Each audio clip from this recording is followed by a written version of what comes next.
Poker and esports have a lot of parallels. Both require you to read your opponent with incomplete information and demand a massive amount of practice to become a professional.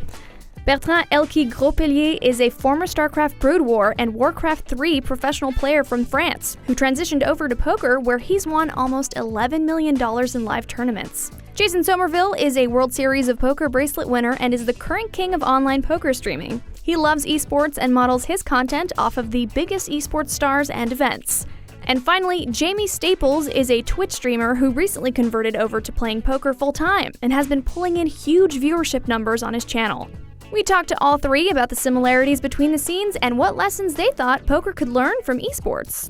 I really love the game because it's like a mix of so many skills, kind of like in StarCraft. There's like a lot of mind games and you have to be really strong mentally and you have to be a very good strategist. Because they're both games of incomplete information. Basically, like in poker, you never see your opponent's card until like the last bet on the river. And in StarCraft, you never really see your opponent's base like until like the game is over, basically. So you kind of have to guess what he's doing. I mean, it makes a lot of sense from the point of view of like, if you're going to be a top level StarCraft player, I'm talking like top 5% StarCraft player, you almost certainly have the skill set to be a top level poker player, because there's a lot of similarities in the two games. StarCraft is a game of incomplete information. There's all about making decisions and trying to out-decide your opponent, and poker is very similar in that regard. And to be a top level esports player, no doubt about it, you have to be willing to dedicate yourself to the craft. You have to dedicate yourself to the grind and put so many hours in to really reach that pinnacle. They're extremely similar games. It's all based on making quick decisions, strategy-based decisions against opponents. So competing mind versus mind, and of course there's some reaction in there. Maybe a little bit less in poker. Get a call from Digimon. We need it, you guys. We need a 7.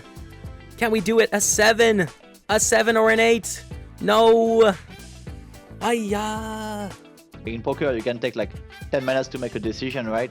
So even though like they are very complex decisions, like in StarCraft, if you take like 5 seconds to take a decision, most of the time you're dead if you don't like react fast enough. 95% of the time, I say when you lose, you can only like blame yourself, and it's because you were not the best.